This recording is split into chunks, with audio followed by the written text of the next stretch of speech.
Hey, welcome to Film Fanatics, three film geeks discussing movies, both new and old. My name is Dan. My name is Justin. And I'm Joe. This week we play catch up with a few movies, plus this week's number one film, the comedy The Other Woman. Our triple feature of older movies this week includes Men in Black 3, Listener's Choice Old Classic Moon, and All That Jazz for the Oscar A to Z. We will also devote our top 5 this week to something I like, maybe even more than movies, television, and look at the top 5 recent movies that we would like to see as television shows. Let's get into the new releases first, though, and we have The Other Woman. Joe's going to tell us about that. All right, I'm starting us off with The Other Woman, a romantic comedy directed by Nick Cassavetes and written by Melissa Stack. The film stars Cameron Diaz, Leslie Mann, Kate Upton, and Nikolaj Coster-Waldau, best known for his role as Jaime Lannister in Game of Thrones. The narrative follows Carly, played by Cameron Diaz, who recently started a steady relationship with Mark, played by Coster-Waldau. Everything seems to be going well until she attempts to surprise him at home only to find that he is married, running into his wife Kate, played by Leslie Mann. Despite the initial awkwardness, the two form a friendship based around their similar situation. Upon discovering that Mark is cheating on both of them with a younger woman named Amber, played by Kate Upton, the three of them form a partnership to make Mark's life a living hell and ultimately ruin him. I want to start out by saying that I thought the performances in this film were mostly pretty good. The actors all seem to be putting some energy into their roles. The one exception may be Coster-Waldau, who does okay, but I did detect that his accent was breaking a few times, and towards the end, the quality of his performance did honestly go down a bit. The strongest aspect is probably the core of the story, being Carly and Kate's relationship as they try to figure out the best way to deal with failed relationships and move on. That being said, the actual plot elements themselves are okay, but the hijinks and jokes lead to what may be a rather big issue, and that would be the actual comedy. While I honestly did feel for these characters, particularly Kate, I felt that some of the humor seemed to be more dramatic in terms of its weight than comedic spice. This isn't to say that some of these scenes are bad, but I'm not entirely sure it was meant to be funny. Some of the humor is more straightforward, but most of it is rather predictable. I also feel that it probably could have ended a little sooner, as the general plot feels like it is stretched out rather thin and does honestly begin to wear out and begin to be a little repetitive. Still, I thought the performances were alright, the characters decently written, and the comedy was passable for the most part, if not always laugh-out-loud funny, and I give it a C. Okay. Justin, what do you think about The Other Woman? Similar to Bad Words earlier this year, The Other Woman equally suffers from a narrative that's completely unbelievable. Fortunately, the leads, well, two of them anyway, but we'll come back to that, managed to keep the movie lively, but ultimately, the humor in the film itself is largely hit or miss. It doesn't help that the narrative itself makes some of the jokes run on entirely too long, or in some cases feel, as Joe put it, incredibly repetitive. However, the worst offender of all in this entire film is Kate Upton, who I feel like calling her an actress would be an insult to the profession. Her character is so useless and one-note that her mere presence alone almost ruins one of the best scenes in the entire film. At one point, even Diaz's character herself questions Upton's purpose, and it's a question that lacks any legitimate answer other than that the studio wanted eye candy. That said, despite these issues, The Other Woman is a tolerable comedy, but not much else, and I give it a C. You know, I thought that Kate Upton's character was alright. I mean, she was one note, and she was eye candy, you're right about that, but that was kind of the point. I thought she was necessary, though. I mean, they sort of needed to find out that he was cheating with this third woman. You're right, it was kind of one note, but I thought she did okay with it. It wasn't great, but I thought it was fine. I don't know, I mean, I just kept thinking, like, the entire time with her character, okay, we have Cameron Diaz's character, which is obviously integral to the plot. We have Leslie Mann's character, who's incredibly integral to the plot. And then we have Kate Upton, who's just there and not much else.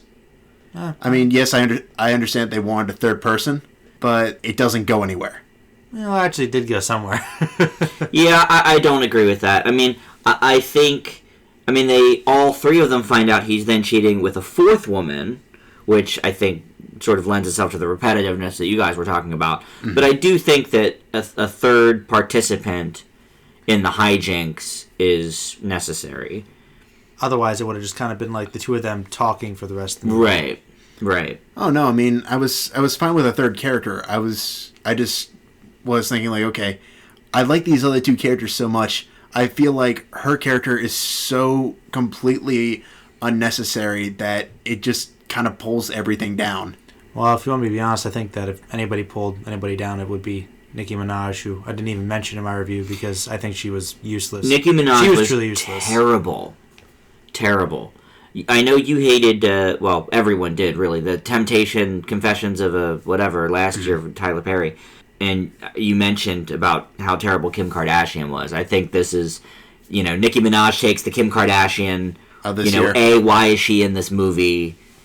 B, why is the character really even in the movie? Like, if anybody's a useless character, it's Nicki Minaj. She plays Cameron Diaz's like assistant, I guess, or office maid or something. Do whatever she wants, but pretty much right.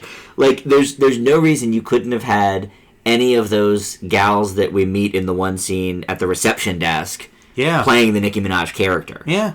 Actually. So I don't know why she was in the film. I don't agree about the Kate Upton, but Nicki Minaj, for sure. Let me go here and then we can continue. But, I thought the most novel thing about The Other Woman is that it's a true rarity in the world of comedy films. It's a movie headlined by 3 women. In the past decade, you've got a small handful. Bridesmaids, Sex and the City, the remake of The Women. That's it. So it's striking that they chose to do a movie headlined by all 3 women. Kate Upton does have less of a part than the gentleman from Game of Thrones, but they're the only 3 on the poster, so I would say it's headlined by the 3. Part of the reason that Bridesmaids and maybe the original Sex and the City movie rose above most of the others is that because the characters were maybe a little bit broad, but they were realistic, as were their situations. The Other Woman attempts to also get this concept down, but falls somewhat short there, which you both mentioned some of the ways that it did, and it also falls short in the laughs department. Leslie Mann and Cameron Diaz do have great chemistry together, and I thought Kate Upton was fine in her scenes, and the scenes with all 3 of them I think are some of the strongest in the film. Unfortunately, their characters fall pretty quickly into conventional rom-com standards and situations. The laughs aren't fall-down funny, but there are enough of them here that when combined with the great chemistry, The Other Woman rises slightly above a negative, and I'll give it a C+. Something else, and Joe, maybe you noticed this because you're so big on atmosphere and music and stuff, I thought the music choices, other than Girls Just Want to Have Fun, were really off. Actually, I agree. You know what? Right? Actually, it was strange. It was like some weird choices. All right. I'm actually glad you brought that up because that's one reason why I got kind of irritated by the movie at one point. And I don't remember anything specific, but I'm glad you brought it up. There was one thing that's been circulating in my mind since I stopped watching the movie, Bubble Butt.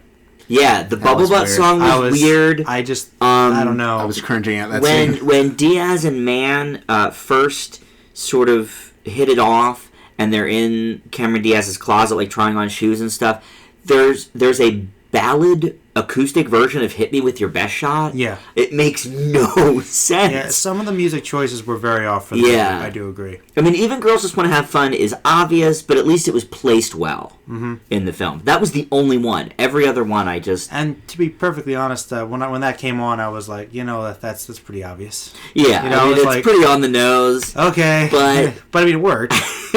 I mean, if every music choice had been good, I would have thought that one stuck out like a sore thumb and been like, well, that's really obvious. Yeah. But since all the other ones were so terrible, it was sort of a relief to hear it. Yeah, that's a good point. That's funny. So I figured you would especially hit on that, I remember Joe. when they went down to the Caymans or wherever it was, and there was the stupid Bubble Butt song. Yeah, I don't know what that was about. Like, I'm trying to pay attention to the scene, but the song is so out of place and honestly so bad that I was just like, I don't even. And the closing song, whatever that was terrible. Like as the movie was ending. Yeah, it was pretty bad too. Yeah. So all right, well, average is all around. Yeah, it was pretty average for that one.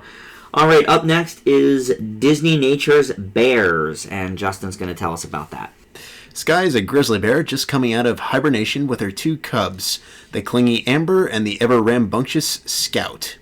The documentary chronicles their perilous journey in the Alaskan wilderness to find food and ultimately survive their first year as a family. To start, Bears is a beautifully shot film. It's evident from the very first frame that directors Alistair Fothergill and Keith Scully clearly know their way around a camera, yet not intrude too much on the lifestyle of the subjects themselves. Unfortunately, that's about the bulk, the positive side of things. It's understandable that Disney would not want to release an overly heavy-handed documentary about animals, but the decision to include John C. Reilly as the narrator is questionable at best. This wouldn't be such a problem if Reilly actually had anything informative to say, which is only about a quarter of the time, if that. But there are far too many scenes in which he is merely ad-libbing poorly for supposed comedic intent in regards to what may be going on within the main bear family and the antagonistic ones they run into along the way. It could have been a very interesting documentary, but instead it feels somewhat less authentic as the film continues to try and craft a story within 78 minutes and essentially ends up rushing everything. Though for somewhat educational family entertainment, there could be much, much worse. Just ask Walking with Dinosaurs, and I give it a C. Well, this is the first of any of these DisneyNature documentaries that I've seen, and I'm not huge on animal docs in general, so I didn't have my hopes up, especially when I heard that John C. Reilly would be the presenter. Not quite the authoritative voice of a Sam Jackson or a Meryl Streep, as they've used in the past. But then again, in keeping with the idea of Disney plucking some voices of their biggest animated characters, like Tim Allen narrating Chimpanzee a couple of years ago, Reilly, of course, is familiar to kids around the world as Wreck-It Ralph. Bears has an interesting story to tell, though at times it's played a bit too cutesy when these animals really are killers, and I don't know if that's the appropriate message to send children. Another thing is, at a mere 78 minutes, it's still too long.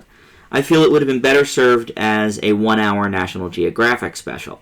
I didn't think Reilly's narration was necessarily bad. It took a little bit of getting used to, but it served the film okay in its more lighthearted moments.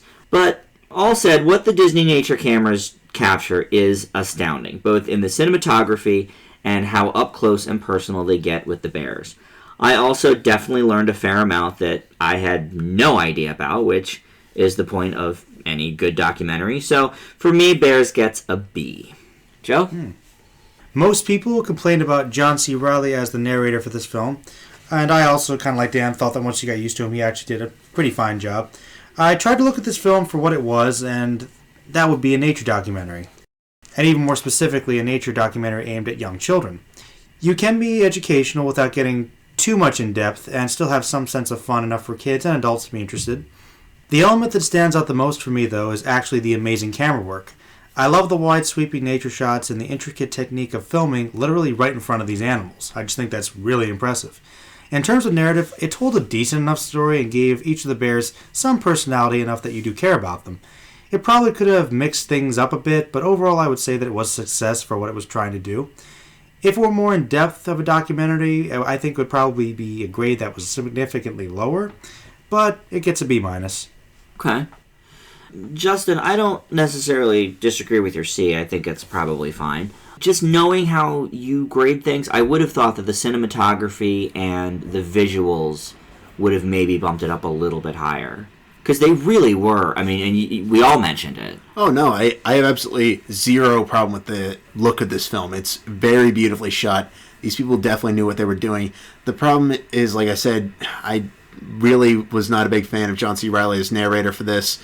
I didn't like the fact they were playing it off as cute humor and toning it down. I mean, I'm okay with it having a little bit of fun here and there, but I feel like there are much better ways to implement that can also be used for educational purposes instead of just, oh, look, horsing around. That's still funny, though. It is, and I got a few chuckles out of that stuff, like when the clam was attached to the bear's claw and stuff. But I do have to say, it reminded me of, like, America's Funniest Home Videos. That's what I was thinking. You know, like when they do the jokey voiceover stuff. That's true. So, yeah, while I did chuckle, I didn't think that it was, like, necessary to a documentary. No, but like I mean, you do have to keep interest, I guess, with the kids somehow. Yeah, that's at the end of the day, this is aimed at, like, 5-year-olds. Yeah. Who want to just see some bears. And, I mean, I also was trying to compare it in my mind because the narration did kind of remind me of what they did with Walking with Dinosaurs, which was horrendous. Mm-hmm. So, I mean... awful. You know, nowhere near as bad as that. By comparison, I like this one a lot more. So, I think for what it was trying to do, I think it was fine. Yeah, I think we all sort of felt maybe it was a little long for what it was doing. Yeah, it got a little boring. You know? Once or twice, yeah. And I don't know what the solution is to that, because you're right, it's sort of cutesy. Well, you know what? So I think it would be too dry maybe if they took all that stuff out. I think maybe what Justin might have wanted, which would have helped break it up a little bit, is there were a couple scenes where the bears were actually more in peril, like when they're walking across the mountains and there's like an avalanche. Okay, there seemed like there was some possible tension there, like it didn't have to happen to them. But if they had more instances of that, perhaps, like they tried to push up the desperation, but we don't really ever get to see too much of it. Like even in a cutesy movie, you could have a couple moments of genuine tension. Yeah. I also would have liked a lot more of the educational side of things. I mean, there are ways you can implement that without being boring. And I mean... I would agree. Yeah.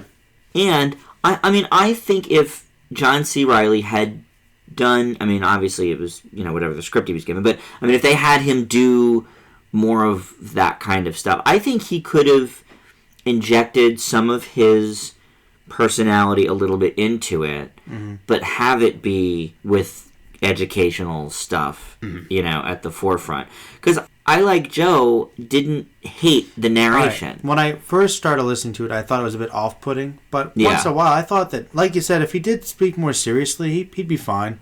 I think that's actually one of the big turn-offs for people. I think if you can't get past that, you're not going to like it that much. Because I heard a lot of people complaining about that, but I also saw a lot of people really seem to be enjoying the movie. So it must be something particular about his voice. We're not used to that. Right. But, give him a chance, And listen, we're all fans of his here on the show. It's not like we don't like him. No.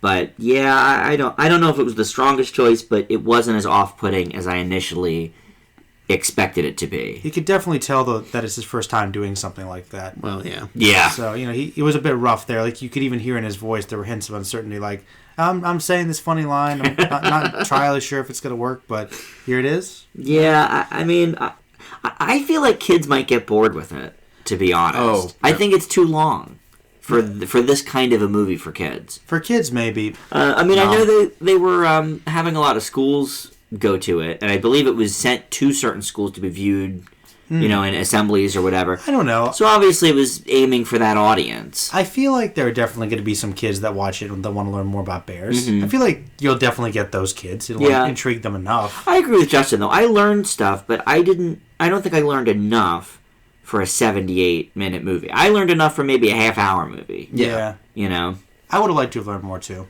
Yeah. All right, well, our next film is A Haunted House 2, not an educational film. Well, it depends in the least. Asking, I guess. In this horror spoof, co-writer Marlon Wayans returns as Malcolm Johnson, who, 1 year after the events of the first film, moves into a brand new house with a new girlfriend, played by Jamie Presley, and her 2 children. Malcolm becomes haunted again, this time by a doll and also a demon in his computer. This time around, they spoof The Conjuring, Sinister, Paranormal Activity again, and other recent horror films. Look, it's definitely a stupid film, but I think everybody knows that going into it. It's whether or not you find this kind of stupid funny. That's the question. People that enjoyed the first Haunted House will also like this. If you hated the first one, you're probably not interested in seeing this one anyway. The humor in A Haunted House 2 isn't played for discomfort as much as it was in the first one, which I liked, but it's also not quite as funny in general. The scenes with the neighbor, played by comedian Gabriel Iglesias, are painful to watch, and every joke is obvious. But there are genuine laughs to be had, notably for me with Affion Crockett as Malcolm's cousin. A little of him goes a very long way, so it was smart to have him just bookend the film rather than actually be in the story. And I will give Marlon Wayans that he will do just about anything for a hopeful laugh. Whether those laughs actually come or not is, of course, subjective, but again, I think it's safe to say if you like the first one, you'll like Haunted House 2. For me, it gets a D. Joe? Gotta love those Wayans brothers. I never saw the first film, but I doubt it's necessary. I think most people can go into this and can tell you that it is a parody of horror films, this time Sinister and The Conjuring. It's pretty obvious. And going into it, you can also expect it to be very dumb, with some offensive humor. I don't think that there's really any attempt to hide this, though. The actors aren't really trying to be more than what they are trying to be, which is basically a bunch of walking stereotypes. Much of the humor is very predictable, and it does have periods that really drag. Still, I can't say that I didn't laugh rather hard a few times. Unless you were a hardcore fan of the first one, I wouldn't recommend it, so I leave it with a D+. Okay. That's what I gave the first one, actually. So if this was your first time in, I think, yeah, sure. it's a D+. So that means I'll give the first one a C-. I mean, no, it means that if you see it now, you'll probably give the first one a D, because you'll be like, well, I already saw most of these jokes. So it's pretty much the same thing? I mean, well, like I said, it's played less for discomfort. There was a lot of, exactly. The laughs came out of awkward situations. There was, this gay character played by Nick. He does Bucky Larson, the stripper. Was he Nick Swanson? Nick Swardson. That's not the same character that was in this one? No, Nick Swardson wasn't in this one. So it was but there was another gay character who kind of played it for laughs. Well, kind of. Sort of gay-ish? Yeah, sort of. But this one was one of the mediums, and he was half the movie he was running around naked. It was this uncomfortable humor. Huh. Whereas this one didn't have a whole lot of that, other than the opening scene with the doll, which goes on way too long. We got that joke in about 20 seconds. Yeah. But that was really the only scene I thought that was super uncomfortable to watch. Okay. As opposed to the first one. Justin, A Haunted House 2. There's nothing more frustrating than a sequel to an already awful film not learning from its mistakes, and A Haunted House 2 may very well be one of the worst offenders. Aside from continuing to be not so much a spoof film as it is a collage of pop culture references, A Haunted House 2 treads all too familiar ground, missing all the same marks as the last film, and continuing Wayne's inner commentary about how they can't find work. The same offensive and disgusting humor from the last film has worsened in this installment, including one completely disturbing and unnecessary sex scene that would easily give the counselor a run for its money.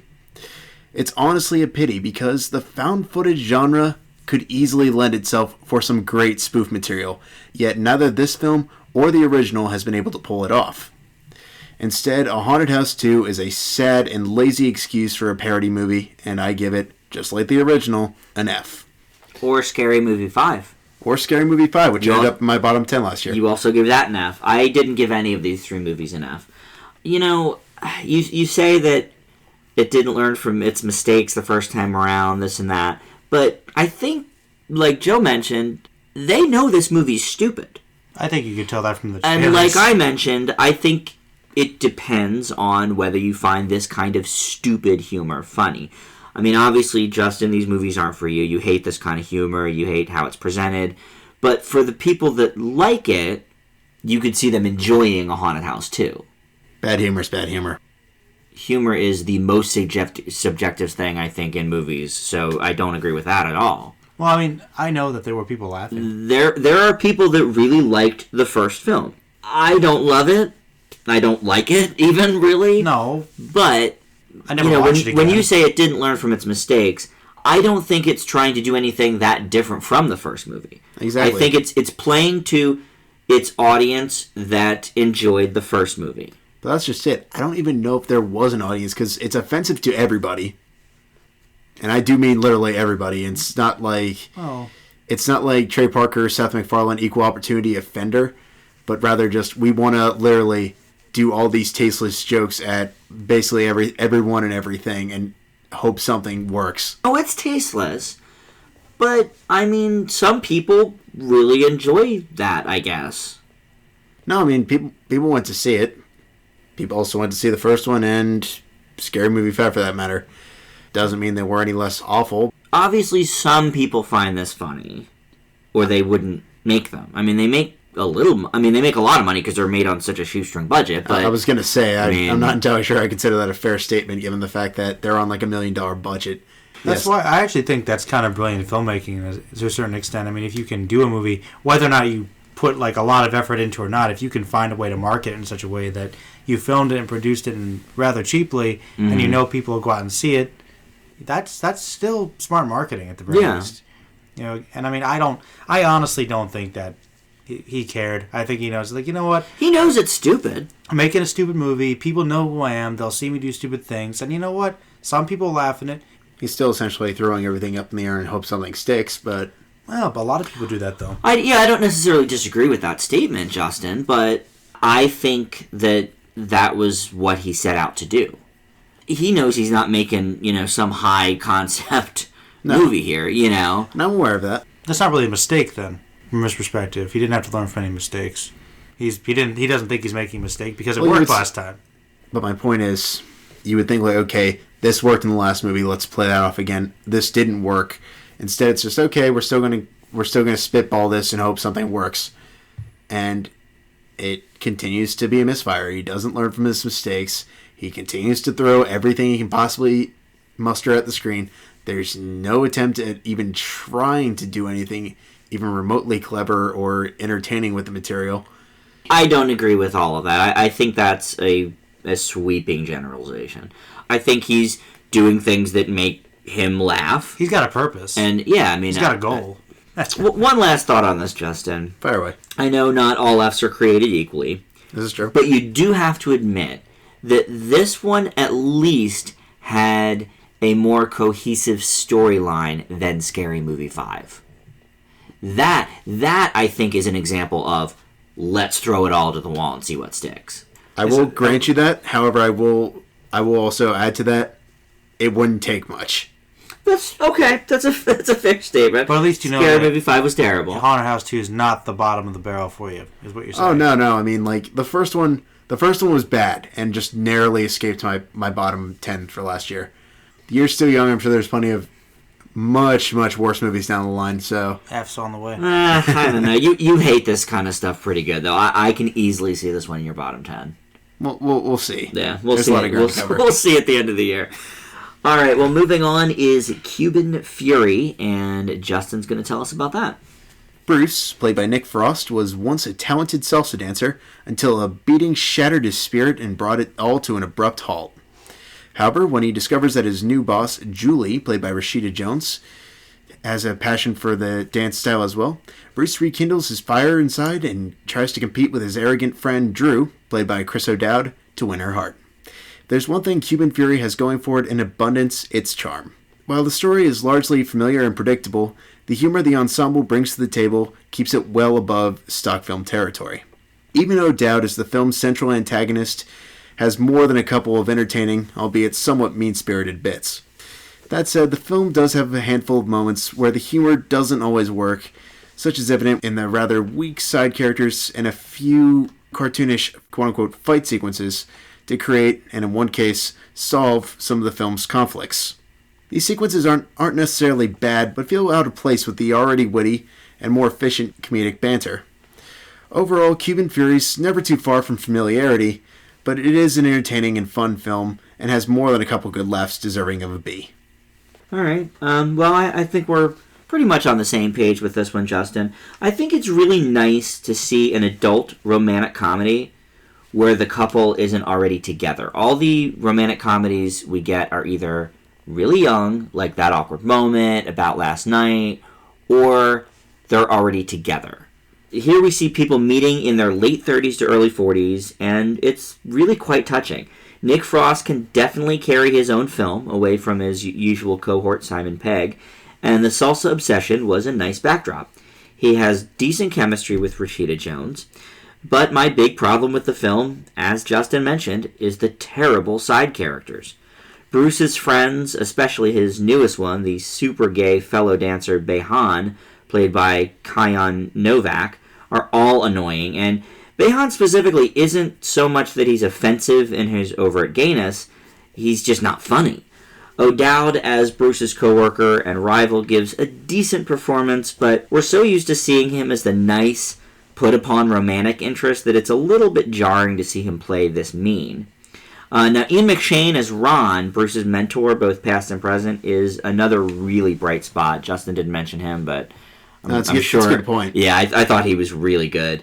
Between Frost's chemistry with him and his with Jones, the movie is more than pleasant enough to transcend typical rom-com status, and I as well give it a B.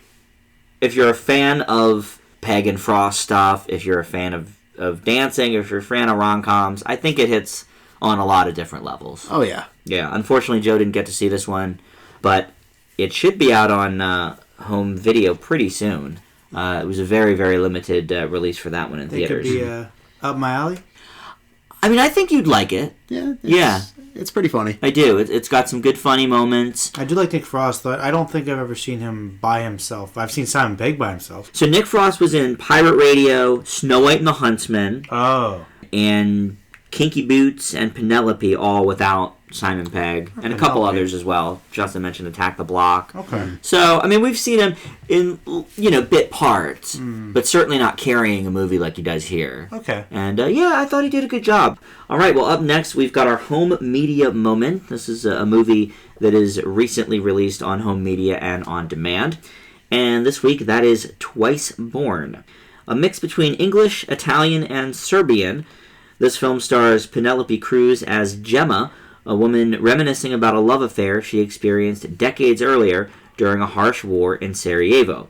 While in the present, she is visiting the city with her son Pietro, who wants to learn more about his father. The man in question is Diego, played by Emil Hirsch. First of all, the casting in this movie is just some of the worst I've seen. Nepotism at its best, Pietro is played horribly by director and co-writer Sergio Castelletto's own son, Pietro.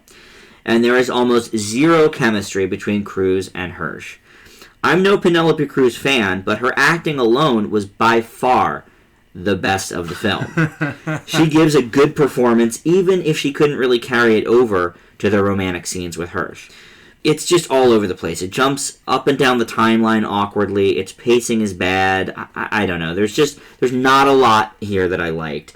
I will give Castelletto this. There were a couple of good twists towards the end, but I didn't find a lot to love here, and I give Twice Born a D+. Oh, wow. Joe, how did you feel about Twice Born? Well, I actually do like Penelope Cruz. I've actually seen her give some decent performances in movies. I don't hate her. I mean, she does have a tendency to kind of find herself in these roles where she's kind of like in this movie where it's like this almost cheesy romance, kind of melodramatic. But I find normally she does pretty well in them.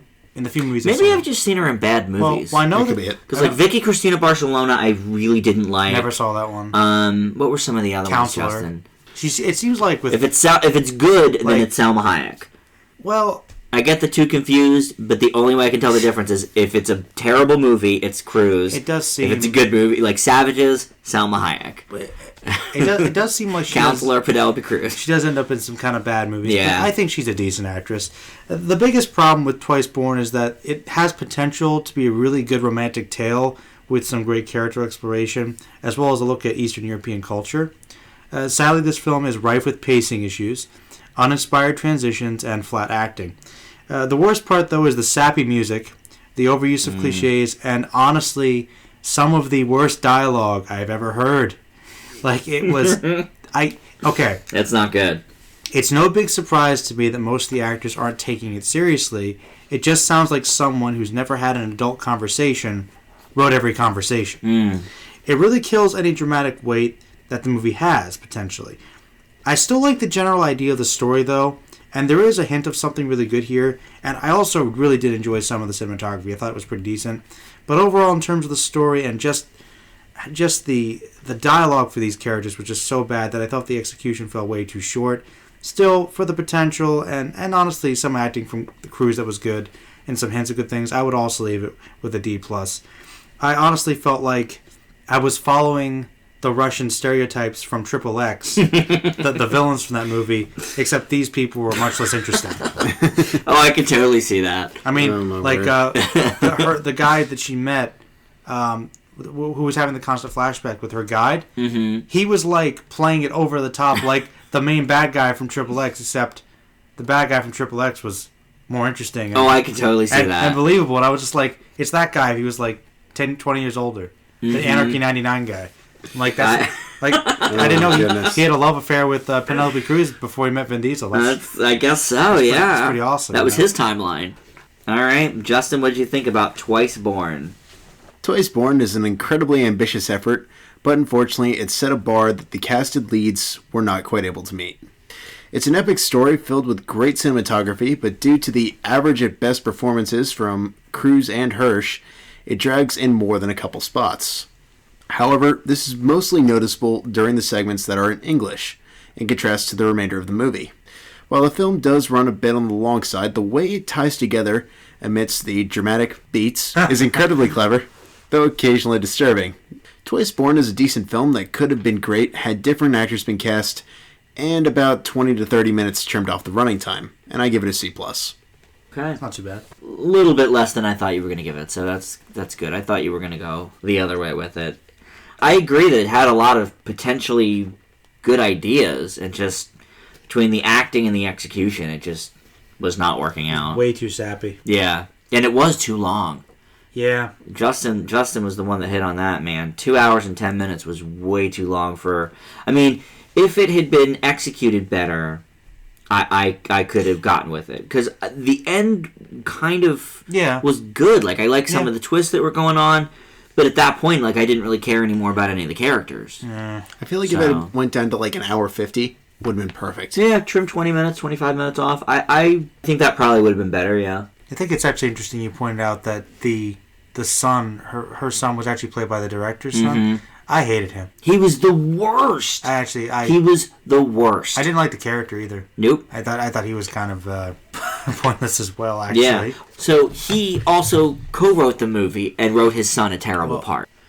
All right. Well, unfortunately, not a great one this week, but we'll see. Get back. Yeah, we'll see about next week. We have one with Bryan Cranston in it, so well, that may be good. I'm waiting for that for like 2 weeks. All right, but right now it is the top 5, and this week we're taking a look at movies, recent movies. We sort of set a 5-year timeline on this that we would like to see as TV shows. Now this season, in fact, just in the last couple of months, we've had Bad Teacher, About a Boy, and Fargo all making their way onto the small screen, and there were just pilots ordered for The Truman Show and Ghost also, so we may see those soon enough. But of course, the truth is, for every Parenthood or MASH, there are a dozen Uncle Bucks, Ferris Bueller's, or, yes, Justin, Casablancas that are completely DOA when they get to TV. Something should never be explored. That is for sure. So here are movies that we would like to see in some way turned into TV shows. So these aren't movies that I necessarily thought were amazing. Some of them I gave good grades to. Some of them I gave average grades to, but I see potential in. My number 5 is Looper. One of the genres I think that translates best from movie to television, and I think Joe will probably agree with me, is science fiction. And obviously, you can't have the specific plot of Looper every week where he's chasing himself down from the past. But I think the idea of loopers is an interesting one, and something that could definitely be explored very well in a weekly series. My number 4 is In a World. This is an indie movie that Justin and I reviewed on the show last year. Workplace comedies are usually bright spots on any network schedule, 30 Rock, The Office, etc. And I think the world of voiceover acting and that kind of thing really lends itself, plus the romantic aspects of the film, I think, might make for a decent sitcom. My number 3 is Magic Mike. Now, this is getting a sequel. There's a Broadway show being bandied about, but I think this could be really well suited to, like, a Fox or CW, like, kind of soapy drama.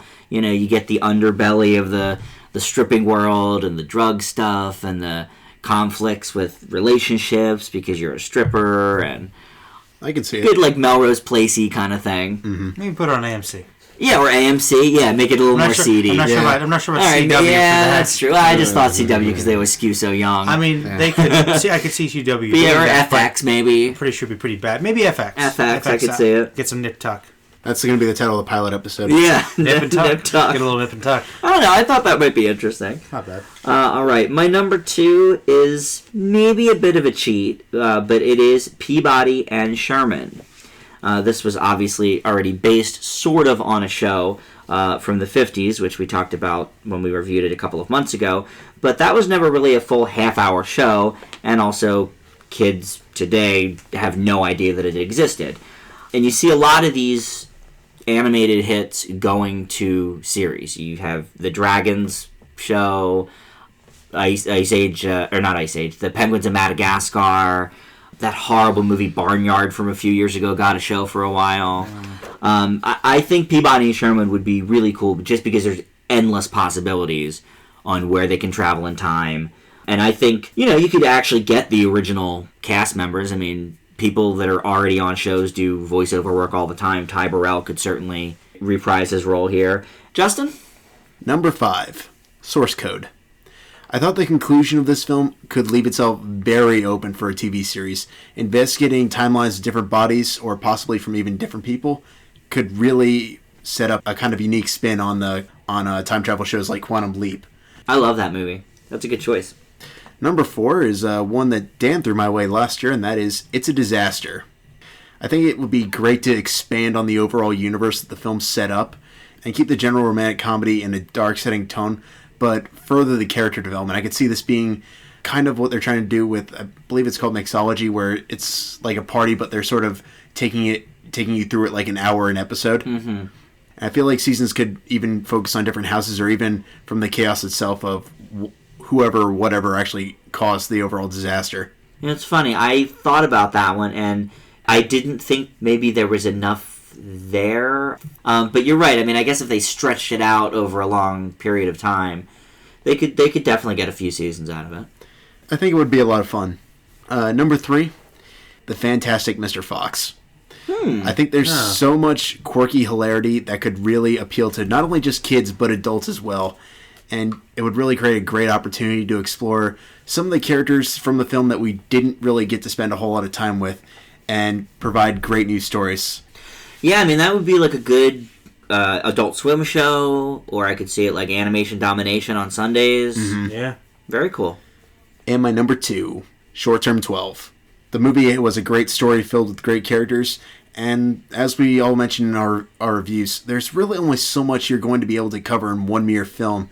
So I feel like giving this legs and really giving it the opportunity to stretch out from season to season would be equal parts true-to-life comedy and a hard-hitting drama that was basically everything the movie had going for it. Yeah, it's a great choice. And I mean, we all sort of talked about that when we did our latest review on it. I think we're all in agreement that would be a really cool show. Yeah. Joe? Well, my number 5 is a bit of a cheat. I actually wanted to make this my number 1, but I thought it was kind of unoriginal, and that's Star Trek Into Darkness. And basically, the reason I say that is, do I want that specifically on TV? No. But Star Trek was originally on television. It's where it excels, where it has the most possibilities, and even though the films have been a good way to reboot it, Star Trek needs to go back to television again. There's really no reason why not. Especially now that it's so popular. It's gotten popular again. Yeah. It's like, this is the perfect time to do it. Star Trek needs to go back to TV. I couldn't do a top 5 without at least mentioning that. My number 4, I kind of have sort of grown up watching a lot of these spy thrillers and action series. It seems like I watch a lot of them, and I do enjoy them. But I think one good twist would be to kind of look at it from an older generation, and that would be the Red series. I really think you could extend Red to television. I thought about that a little bit too. Retired special agents going back, kind of going through different older bad guys, conflicts, older missions, newer ones. Also, tons of jokes about being out of touch, being old. I mean, just in terms of like a new action spin on those spy thriller ideas, but also having some comedic to it, you could really get some mileage out of that, I think. I agree. My number 3, this might really surprise you actually, because it threw me, but I could really see this being a sitcom, a Hot Tub Time Machine. That movie was just really fun and enjoyable. I really did like it. I feel like you could easily turn that into a TV show. Mm-hmm. When you got your hook right there, you've got some good chemistry. I think that'd be fine. My number 2 is actually another comedic twist on something that's really popular right now. It's Zombieland. With zombies being really big as they are right now, I think you could really put a much more funny twist on the zombie apocalypse idea. Just adding more humor to it, I think that could do really well. There's a lot of good potential there, especially if you had the same characters or similar characters like that with great chemistry. That'd be really fun. Well, Joe, you should be a network exec, because they actually made a Zombieland pilot for Amazon. And I guess it didn't get picked up, but yeah, somebody agrees with you there, and they made a Zombieland pilot actually for a series. It was originally supposed to be a show, so... Huh. Oh, was it? Before they made it a movie? Mm-hmm. Ah, that makes sense, because it does sort of have that structure. With the vignettes and passage of time there. Yeah. Interesting. Yeah, I never got to see the pilot. I guess it was up to be watched on Amazon, but I never got to watch it. That does sound vaguely familiar. They actually did that with a couple of shows, I guess. Yeah, I think they did like 8 or 10 shows, and then the 2 that got the highest votes or something went on to more episodes. Television or something. Yeah. Yeah, but I think if Zombieland had actually been put out then, maybe on actual TV, maybe it would have done better. I could totally see it as a TV show. Yeah. All right, well, my number 1 is something that there is not much of anymore on television, and that is family sitcoms. Back in the 80s and early 90s, you had, Cosby, Roseanne, Home Improvement. My number 1 is This Is 40.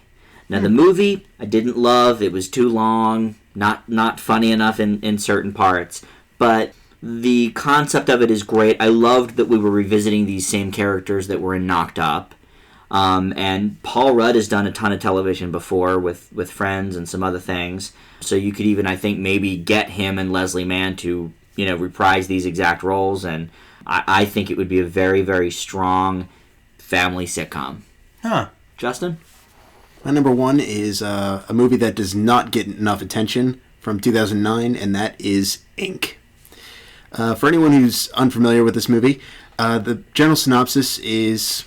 At nighttime, when people go to sleep, they're visited by these supernatural entities. Storytellers who give people dreams, and incubuses who give nightmares. And it's ultimately about their conflict amidst a kind of neutral character, named obviously Ink, sort of serves as the inner conflict between the two. I just thought this was a great concept, and I feel like the characters on both sides could go so much deeper. I feel like this would be a really cool, complicated fantasy story that would really be a lot of fun to see going further. That's an excellent film. They'd have to do it differently than they did in the movie because it's very surreal and strange and not very pleasant, I think, for the average audience. So definitely could take the story concept, but I think it would probably have to be executed differently because it's not exactly... I don't know if it's suitable for like a main audience if they did it the same style. Well, I mean, when you think about it, like, yes, if Ink were actually rated, it would probably be R just for language. Mm-hmm. But I feel like if you went deeper into like the more surreal aspects, you only see like a couple glimpses of in the actual movie. Mm-hmm. You would have a really good show, and you have a bunch of really cool characters. I feel like it's something J.J. Abrams could pick up or something like that. Oh yeah, I could also see it being the next Once Upon a Time. Well, I mean, the movie itself is largely Ink's story, and Ink's story obviously concludes at the end of the movie. Mm-hmm. But I feel like... You could have had, like, other dreams and other people. I was going to say, I mean, like, as soon as it was done, I kept thinking about it over and over and over again. I just kept thinking, I want to know more about these people. I want to see where they're heading next. Mm-hmm. Joe, what's your number 1? My number 1 is also from 2009, but I think it got a little more noticeability, and that would be District 9. I think if there is a movie that we definitely need to see more from, I mean, one that I liked and a lot of people liked, just a really cool twist on the whole alien-human relation idea. And you could definitely do a sequel with people returning, or you could do a prequel with all the interrelations of the camp and people meeting and just kind of hints of what's going to come. And you could easily get a couple seasons out there. And it's so unique, and there's also so much potential for really good story there, and it's such an original idea. I really want to see more District 9, and I do think it would lend itself very well to television, especially with series like Falling Skies with pretty good effects. I think that's something that could definitely hit really well now. I would love to see that. I think you could even do it both ways, like a Lost. You could have it set in the present, but then have flashbacks telling you how everything, went down. Yeah, that would be cool. I mean, there's a lot of potential there because... I mean, especially exploring the camps as well and the relations and the experiments. You could have so many different stories with different characters overlapping. And then if they ever decide to come back, maybe start a war or something, a whole nother can of worms. And I mean, I don't know. There's a lot of potential there, I think. Very cool. I don't know if there's a sequel in the works, but I want more District 9. I could even see it being sort of like an Agents of S.H.I.E.L.D. thing where it's more or less a companion piece to the bigger stories. Mm-hmm. So all around good list? I think so. These were fun to kind of make up, just to sort of envision like what the show would be like. I actually didn't see like any really of your other guys' lists coming. Except Really? for, like, Peabody, maybe. Yeah, I mean, Peabody was probably my most obvious But no, choice. like, you guys had some different picks I wouldn't have expected. Yeah. Justin, you saw In a World. What do you think?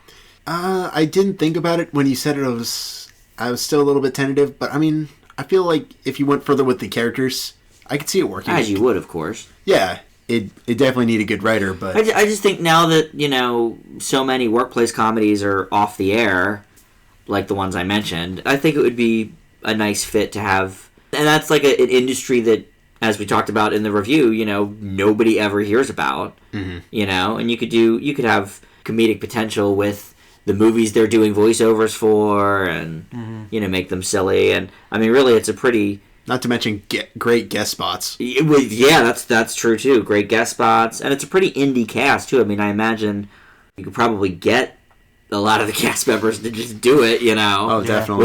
Which is always cool. All right, yeah, good list all around. That was fun. All right, well, we close the show each week with our triple feature of older films. That's our new classic, a movie that has come out within the last couple of years. An old classic, and this week that was chosen by one of our listeners. And our Oscar nominee, A to Z. We are pretty much in the middle of the A's at this point, so still cranking those out. First up is Men in Black 3. Justin's going to tell us about that. Okay, after breaking out of prison, Boris the Animal, played by Jermaine Clement, travels back in time to 1969 to kill Agent K, played by Tommy Lee Jones, who originally defeated him from bringing forth an alien invasion to Earth. Now living in a timeline where Agent J, played by Will Smith, never met his partner, he must travel back in time and help the past version of his partner, played by Josh Brolin, to stop Boris and restore history. Occasionally, there are some films out there that really only work because of a few of the people involved. In the case of Men in Black 3, that honor easily goes to Brolin, who offers up such an entertaining and more human side to Jones's Agent K that almost makes one forget the muddled storyline, and the fact that Jones has almost nothing to do in the film. Aside from having the mannerisms of Jones down to the T and the dry humor to boot, Brolin just adds more heart to the character that one would not expect, despite his one semi-awkward parallel to a rather awful 2014 movie involving pie. All those peaches. All those peaches. Everything else, sadly, is rather spotty at best, from the campy even by attempting to look like the 60s visuals to the never-ending plot holes that continue popping up. That said, when it works, it hits home much of the fun that audiences have come to love about the Men in Black franchise. The first is still the best, but fans will likely enjoy the third one as well, and I give it a B-. Joe, what'd you think about Men in Black 3? I'm a pretty big fan of the original Men in Black and even some aspects of the franchise, such as the original comics, the 90s cartoon, and even a few of the video games.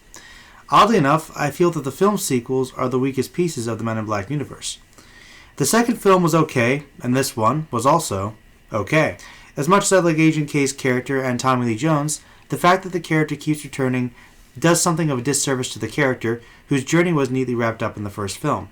I admit that this is more of a problem in the second movie, but it does affect the third since the main plot does revolve around K's past. Despite this, Josh Brolin was a great casting choice for the young K, and Will Smith and he have chemistry, which is almost as good as his with him and Jones. Despite the epic scope of this one, I honestly did not like the villain, and I found the time travel plot to be surprisingly underwhelming. I will admit, this one had lots of hype before going in, so my expectations were very high. Men in Black 3 does an okay job, but it still does not pack anywhere near the punch of the first, or even really the second for that matter, and I give it a C+. Yeah, this one happened, about a decade after Men in Black 2? I think so there was a ton of hype. I mean, this was supposed to be like one of the big summer tentpole movies, which it did very well. It did well at the box office. People were talking a lot about that. And, a lot of people I think were expecting huge things. I guess maybe it didn't work as well for you guys. I personally really liked it. I thought Josh Brolin was just spot on. This one was the one that probably made me really appreciate his film work. I mean, I've always seen him in things, going back all the way to, obviously, to the Goonies, but when he portrayed George Bush in W, that was really good, but this role as basically young Tommy Lee Jones was just fantastic. So he was definitely a bright spot. I loved seeing Will Smith back as Agent J. This is one of my favorite performances of his. Not in this movie specifically, but I should say one of my favorite characters of his. And neither of you mentioned the slight turn by Emma Thompson as well, which I thought was pretty good. She's not in it that much because, like you guys mentioned, most of the movie takes place in the past. She's playing current-day Agent O, who was portrayed by Alice Eve in the 60s, who, she was fine. Good eye candy. Yeah, I do have to admit, Boris the Animal isn't my favorite villain. You're right on that, Joe. I think Jermaine Clement, which we just talked about last week in Rio 2, did the best with the character. In sort of a Dread vein with Carl Urban, you never see Boris the Animal's face, really. So I didn't even know it was Jermaine Clement until this was now the third time I saw it. It wasn't until we were prepping for the show that I realized that's who it was. But for me, Men in Black 3 sits about the same spot as the second film in the series. I don't think the magic of the first film can ever be duplicated, but the third one is fun. It gives some good laughs, and I did enjoy the time travel aspect, I guess, a little bit more than you gentlemen. I don't think a fourth one ever needs to be made, because I'm not sure where they'd go with it, seeing as how Jones was barely even in this one. But I think if you're a fan of the Men in Black, you will enjoy this one as well. I give it a B+. Yeah, Brolin was probably the best thing about the movie. Oh, unquestionably. I'd say, honestly, the movie was fine, and I think maybe a B- is probably like a more realistic grade, but I really didn't like it. Yeah. I remember just watching it, I just did not... Very underwhelming for you. I mean, really, like, all I heard was, like, this is great, this is, like... Some people said it was as good as the first one. Yeah, that's a little bit off. I went in with some very high expectations, and I thought it was all right. Okay. I was all right. This leads back to something we brought up at some point in one of our early shows about, how you feel about your favorite characters in maybe subpar movies.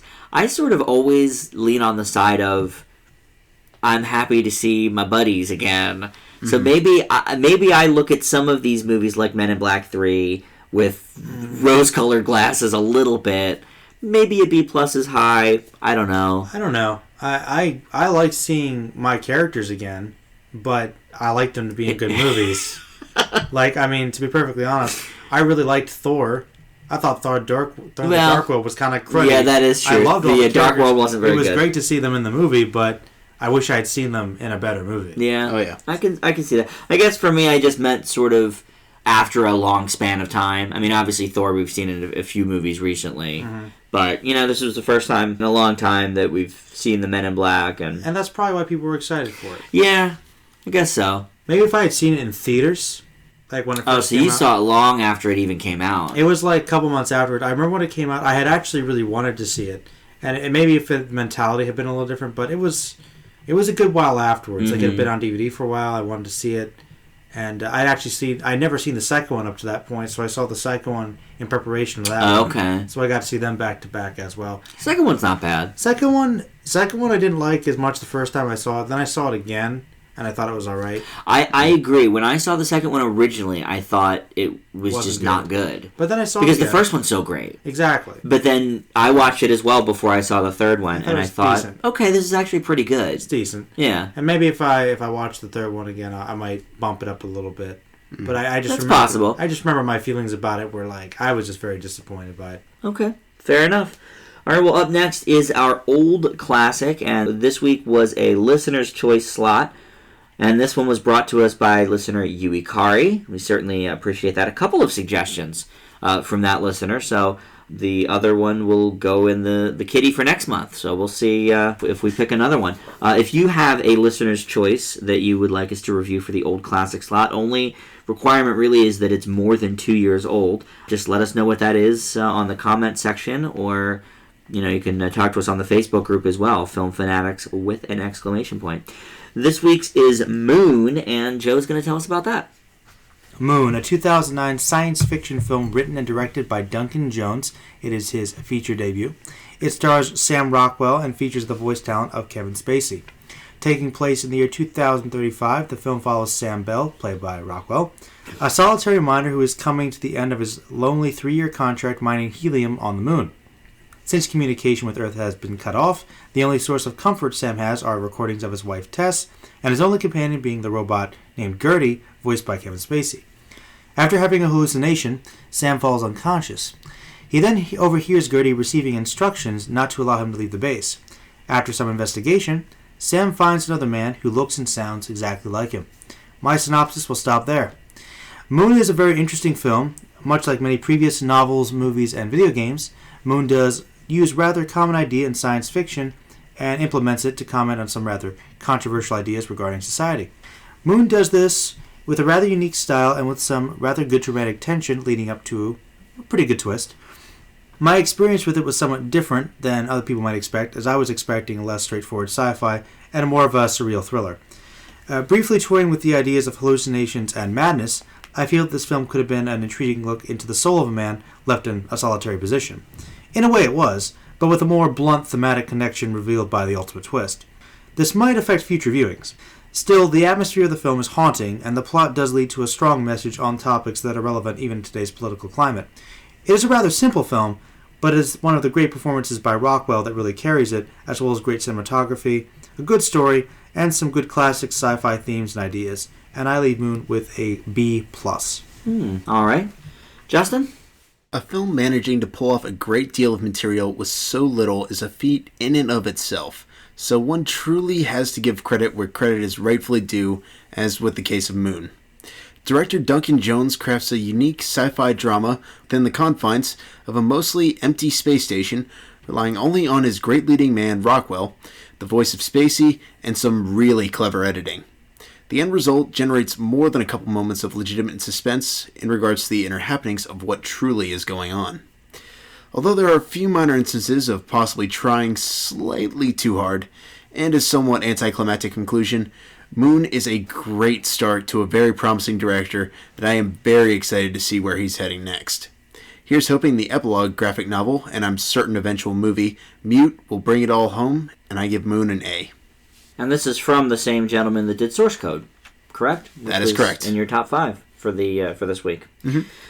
All right, well, I have tried Moon a second time. Much like Justin's original take on Seven, which we just talked about a couple of weeks ago, my fellow reviewers on this show have been wanting me to take another look at Duncan Jones's Moon, which I originally gave a very dismal grade to. And so I was pleased to give it a second go-around, and we certainly thank you, Ikari, for suggesting it to us for this month's Listener's Choice. While I can see more positive virtues of this film than I did on the first go-around, including more of what Jones was going for, the story making more sense, Justin mentioned the great editing, unfortunately a lot of my initial issues with it still remain. Largely that, for me, it just wasn't that entertaining, especially as it plods along towards its climax. It tries, for sure, by adding more elements into the story and fleshing it out some, but it just was not coming together for me. It seems more like a Twilight Zone episode than a full-length movie, and maybe that's why I continued to lose my interest as it progressed. Sam Rockwell gives a decent performance, though it's not my favorite from him, and Spacey is okay, but I do admit a D, my original grade, is certainly too harsh with everything Jones is going for here. So I do bump up that initial grade a full letter and then some and give it a C+. Not great. Sorry, it didn't grab me as it does you gentlemen. I know I'm in the minority on this. I know it was very well received by pretty much everyone. I'll be honest, I think both you guys are too high in both directions, but that's okay. He's too high and I'm too low. A little bit. Yeah, well, you're right in the middle of it, so that makes sense. No, I mean, I think I do agree it is kind of a Twilight episode thing. That's why I liked it, but it does kind of go on long. And that the weirdness of it is why I liked it, because it kind of had this really cool atmosphere, and it was really haunting. And I thought if they pushed for that more of a solitary madness thing, which is, I think, how the film was kind of briefly advertised as. Mm-hmm.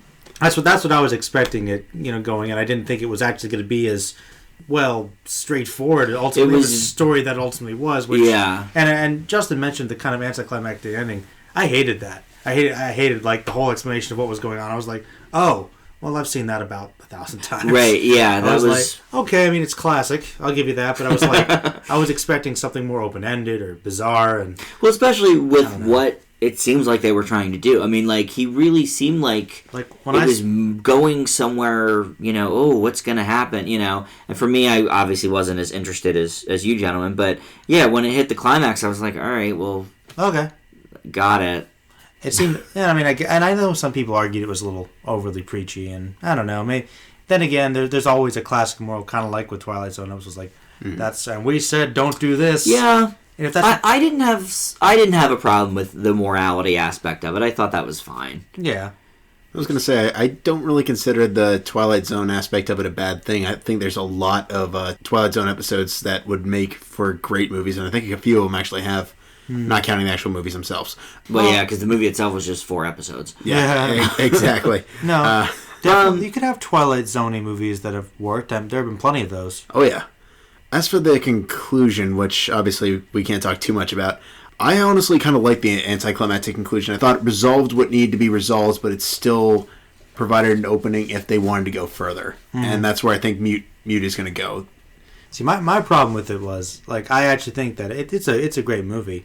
But, like I said, for some reason, my perspective on it was, like, different going in. Like, I was expecting something a little different. And I just remember the trailer, and I just remember thinking, oh, this is really bizarre. Sees another guy. It's kind of like an enemy sort of thing. Except like a horror element in space. Is it really happening? And I liked, there was definitely some of that in the beginning when you weren't really sure. He's been there a long time. He's there by himself. He's hallucinating. Yeah. And that's kind of part of it. And that's why when he kind of discovers the other him, he thinks, oh, well, what's going on here? Am I losing it? And then it kind of builds up, and it does work. But I just didn't think it was like that mind-blowing. I don't know. Like, I thought the twist was like, oh, I didn't think about it because it was so obvious. Right. You know what I mean? I don't know. And not to say it wasn't well done. It's just... It's certainly one that has built a life for itself on video. I mean, because it wasn't really released in that many theaters, but everybody seems to kind of know this movie, especially in sci-fi circles. Oh, yeah. People know Moon. Moon is quite well liked in sci-fi circles. Yeah, so I imagine most of our listeners have probably seen it. Or at least heard of it. At least heard of it, heard about it. Now, I want to bring it up because I'm curious. I know that you saw Oblivion, and that's kind of where the joke began. In a lot of ways... It is kind of where the joke began, Can you see where the ripoff kind of comes from? Yes. Well, and I always sort of admitted that, yes, the part with 2 Tom Cruises and the whole twist. Kind of. Basically. Kind of. It's pretty much all the same. Yeah. I will admit, with Oblivion, there's more action. Is that why you find it more entertaining? Yeah, I think, he actually leaves the space station a little bit. There was girlfriend angle of it, which I kind of liked. I don't know. I thought there was more going on in Oblivion. And admittedly, Sam Rockwell's great person. We all know that. I love Tom Cruise. Well, let me ask you a question. If they put Tom Cruise in Moon, would you have liked it better? I might have liked it slightly better. Because, I don't know. I think Tom Cruise... I'm not sure if I agree with that. Tom Cruise well, obviously, you don't like Tom Cruise. Well, I don't. I like Tom Cruise as well, so just listen to me. Yeah, I would love to. No, the thing is this. I think Tom Cruise is best when he has somebody else to play off of. I'll agree with that. Tom Cruise really doesn't... I don't know if he's capable of carrying on a movie by himself, basically by himself. Okay, I think you're in right that on sense, that. Rockwell is honestly a little better of an actor. Listen, the truth is not a lot of people can carry a movie by themselves. And I think Rockwell's talented enough to do that. I'm not saying that Cruise can't be good, but... No, you're probably right on that. Like he's movie, good when he plays off of people. He has a lot of people to play off That's of. true. So he can act crazy. He just acted crazy by himself, and there's enough jokes about that already. So That's true. I'm just saying I think that this is more tailored for Sam Rockwell in this particular story. I'll give you that. But yes, I did like that there was more going on in Oblivion. It was more actiony. There were more locations. So there's more to learn. I don't know. But I'm not sure there was more going on. I would argue that there was more going on mentally in this. There was definitely more to think about in Moon. I agree. It's more thought-provoking, perhaps. All right. Well, at least I gave it a second go. Yeah. Hey, raised my grade C+ over a whole letter. So more fair grade. Yeah. Thank you. We can take that. Thank you. All right. Well, our final film tonight is All That Jazz. Now, this scored 9 nominations in 1979, including Best Picture, Best Director, Best Actor, Original Screenplay, and 5 technical nominations, of which it won 4. One of Joe's favorite movies, Kramer vs. Kramer, is what beat it for most of its nominations. Directed by Bob Fosse and based somewhat on his own experience editing a stand-up film about Lenny Bruce, while at the same time getting Chicago, which he was directing, to the Broadway stage, this film stars Roy Scheider as Fosse's personification, Joe Gideon, in this very surreal film written by Robert Allen Arthur. One of the first really subversive entries in our Oscar A to Z list, All That Jazz, is held together by two things. One is what it basically won its Oscars for, all the technical aspects of it, the costumes, choreography, and editing especially are all outstanding. And the other is Roy Scheider's performance, which, as I mentioned, also got nominated. I'm not sure if someone else at the wheel could have handled such a manic character arc and storyline. Not that I'm versed in all the top actors of the late 70s, but Scheider brings something to the role that I don't think many people could have. The script and direction, I think, could have been much tighter and more nuanced, and if it wasn't for those two things, the technical aspect and Scheider himself, you have a much lesser film. Jazz gets more insane, as Joe Gideon does, and less set in its mold as we go. And though I get what Fosse was doing, I think it's too weird and discomforting for a mainstream audience. As such, it gets more pretentious as it moves along, but certainly less so than many other films out there. I think autobiographical films are hard because it's very tough to explain to the audience exactly what torture you were going through, and Jazz is no exception to that. It is worth a watch, though, especially if you're into musicals and maybe some behind-the-scenes stuff. I will give All That Jazz a B. Oh, wow. Justin? I'll be honest, I was expecting lower. Really? Especially given that review. Because it goes so weird? Yeah, I thought it wouldn't hold together for you. Out of all the Oscar nominees we have reviewed on the show thus far, All That Jazz is probably the one I feel I need to rewatch. It's not because I missed something, but rather because there's so much going on in this film that it almost beckons to watch it again to look deeper into the themes and how the smallest details may make such an impact in terms of symbolism. Aside from being one of the most original musicals I have ever seen, All That Jazz is peppered with surreal visuals that start out bizarre but ultimately make one want to talk about where director Fosse was coming from in a given scene. It's definitely going to divide people, but the look of the film and somewhat telling look into the life of the director himself speaks volumes with truly impressive lighting techniques. At the moment, All That Jazz gets a B+ for me, but upon reflection for our eventual Best of A's list, I could easily see this moving up to an A- or even an A. Joe, what'd you think? This one is probably one of the best shot musicals I've ever honestly seen. There are several very strong stylistic elements here that make this one a visual treat. The camera work and editing are superb, and the costumes, makeup, and dancing are all excellent as well. The story is pretty good too, focusing on a man's dreams and the heavy stress of stage life, as well as an interesting take on the 5 stages of grief. Certainly one of the most original journeys of death portrayed on film. The acting is also very good as well, especially from Roy Scheider in a fantastic lead performance. I will admit that some of the imagery and themes are a bit pretentious and overdone, and some of the dream sequences are kind of distracting from the main story, and ultimately does run on a bit too long. Still, I think this one is a very enjoyable film, and certainly worth a watch for viewers who enjoy strong imagery and distinct artistic delivery, and I give it a B. The artistic stuff in this movie is like far and away most of the Oscar stuff we've seen thus far. I think it's Absolutely. one of the best in terms of the camera work and everything. Yep, camera work, lighting, the costume. I mean, everything. It was just really well Technically. shot. Editing, it was Yeah. great. Like put together, it was just it looks so good that you want to keep watching, which means it's definitely doing something entertaining. Let me ask you guys this. Go on. Do you think, because Justin mentioned the possible symbolism for certain things in the film, do you think that having the comedian whose film that Joe was editing as Bob Fosse not being funny, was that symbolic for something? Because Lenny Bruce is a very funny comedian. You know, it's funny. I think it's interesting you mentioned that. I didn't know that was based on filming Lenny Bruce. Don't want to belabor this point, but once again, Dustin Hoffman, I think Lenny is one of his greatest performances. That's all I know about Lenny Bruce. Right. But if the stand-up was anything like that, which I have a feeling it was, he was really Lenny funny. Bruce is great. And I'm like, if that was supposed to be Lenny Bruce, he must not have liked Lenny Bruce very much. Right. The comedian in this movie was like, every time he came on, Joe and I specifically were like, that's not funny. Like, what? This is the worst stand-up comedian we've seen. Maybe that's another like example of Justin said rewatching it, and I'm guessing that was symbolic because I feel like it would have to be. It would have to be because like otherwise Fosse just has terrible humor, right? Which we see in the rest of the film. There is some honestly good humor, lines. Yeah. So Justin, what's your take on that?